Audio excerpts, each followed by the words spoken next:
हम सारी दिल्ली में ये प्रतिज्ञा रैली कर रहे हैं और ये प्रतिज्ञा रैली हम अकेले नहीं कर रहे हैं। ये प्रतिज्ञा रैली हम दिल्ली के लोगों के लिए कर रहे हैं। हम दिल्ली के लोगों से ये आह्वान करने आए हैं कि आप अपना मत देते हो, चाहे वो लोकसभा के संसद सदस्य के लिए हो, चाहे वो दिल्ली में विधानसभा के लिए हो, तो मैं समझता हूं कि चुने हुए प्रतिनिधियों का यह दायित्व बनता है कि वो जनता को आके अपना हिसाब दें। चाहे वो दिल्ली की आम आदमी पार्टी की सरकार है या भारतीय जनता पार्टी के नेतृत्व वाली केंद्र की सरकार है, हिसाब देना जनता को भूल गए हैं। तो हम दिल्ली की जनता को याद दिलाने आए हैं और दिल्ली की जनता से अपील करने आए हैं कि ओपोजिशन में होने के नाते हम आपके वकील हैं और हम आपको याद दिलाने आए हैं कि इन चुने हुए प्रतिनिधियों को हिसाब देना पड़ेगा। उसका जवाब मांगने के लिए कांग्रेस पार्टी दिल्ली की जनता के लोगों के लिए जो है वो आगे निकल के आई है। 5 साल तक ये लोग कुछ काम नहीं करते और 5 साल के बाद अपने मेंबर ऑफ पार्लियामेंट के उम्मीदवार को बदल देते हैं, ये कह के कि इसने 5 साल कोई काम नहीं किया इसलिए हमने इसको बदल दिया। अब ऐसा चलने वाला नहीं है, क्योंकि जो प्रतिनिधि आप चुन के भेजते हो उसको दिल्ली के लोग नहीं चुनते, आप अपने पार्टी में बैठ के चुनते हो। अगर उसने 5 साल काम नहीं किया तो उसकी जिम्मेवारी से भारतीय जनता पार्टी बच नहीं सकती और कांग्रेस पार्टी भारतीय जनता पार्टी को इस बार बचने नहीं देगी। इस बात की प्रतिज्ञा लेने के लिए जो है तमाम कांग्रेस के लोग इकट्ठे हुए हैं। आज सबसे ज्यादा दिल्ली के लोगों ने खोया है। हम आज जिस करोल बाग में बैठे हैं, डॉक्टर मनमोहन सिंह जी के नेतृत्व वाली सरकार, जिसमें अजय माकन जी अर्बन डेवलपमेंट मिनिस्टर थे और नई दिल्ली का प्रतिनिधित्व करते थे, जब कोर्ट के आदेश के बाद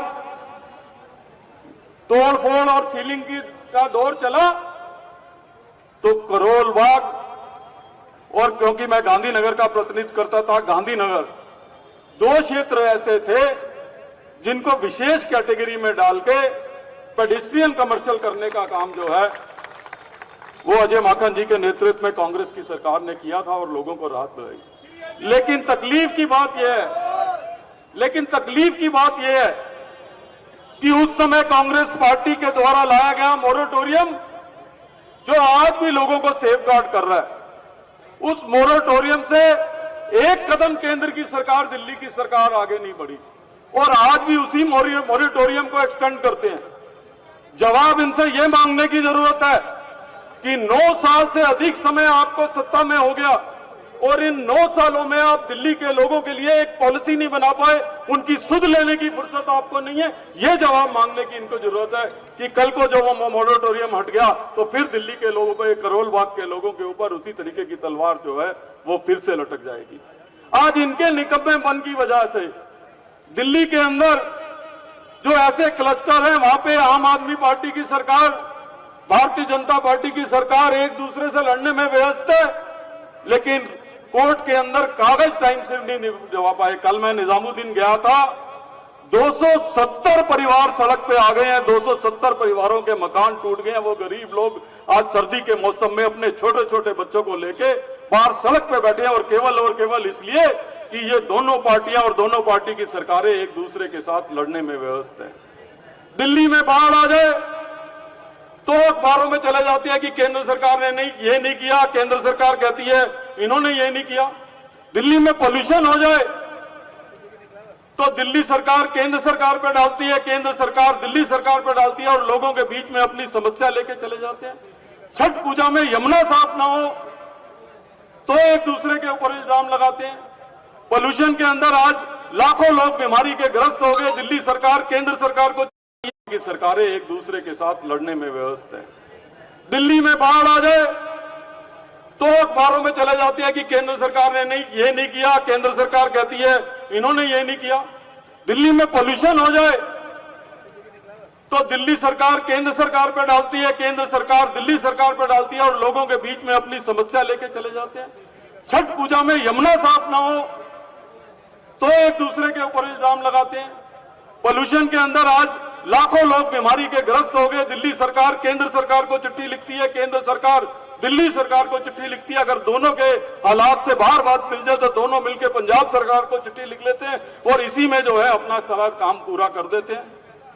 इसीलिए मैं कह रहा हूं कि ये नवंबर के महीने वाली सरकार है। जब नवंबर आता है तो इनको पोल्यूशन की याद आती है, दिसंबर चला जाए तो उसके बाद पोल्यूशन की चर्चा नहीं करते।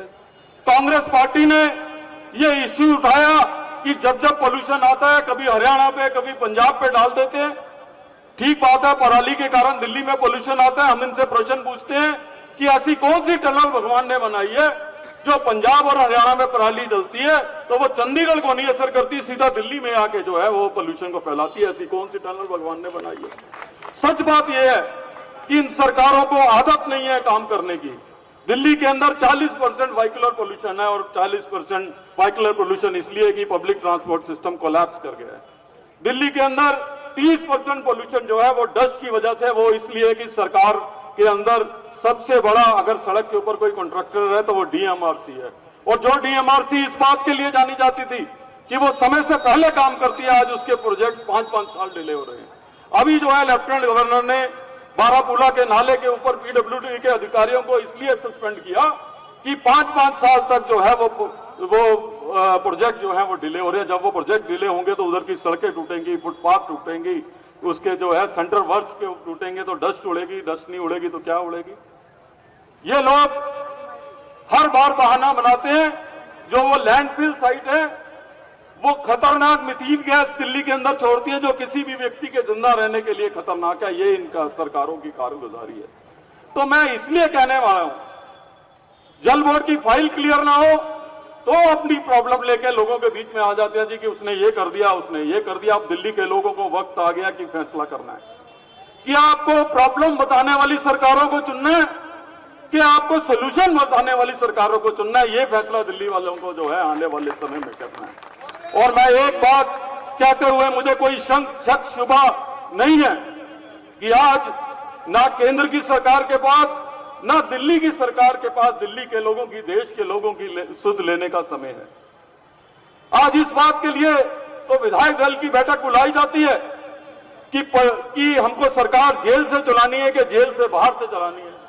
केंद्र सरकार में बैठक अडानी और अंबानी की प्रॉब्लम दूर करने के लिए तो बैठाई जाती है, लेकिन आज इस सारे माहौल में अगर गरीब आदमियों के पास, किसानों के पास, कुलियों के पास, बढ़ाइयों के पास, टीचरों के पास, छोटे बच्चों के पास अगर देश का कोई एक नेता जा रहा है उसका नाम राहुल गांधी है और राहुल गांधी के अलावा कोई आम जनता के साथ खड़ा नहीं है, ये हम कहने के लिए आप लोगों के बीच में आए हैं।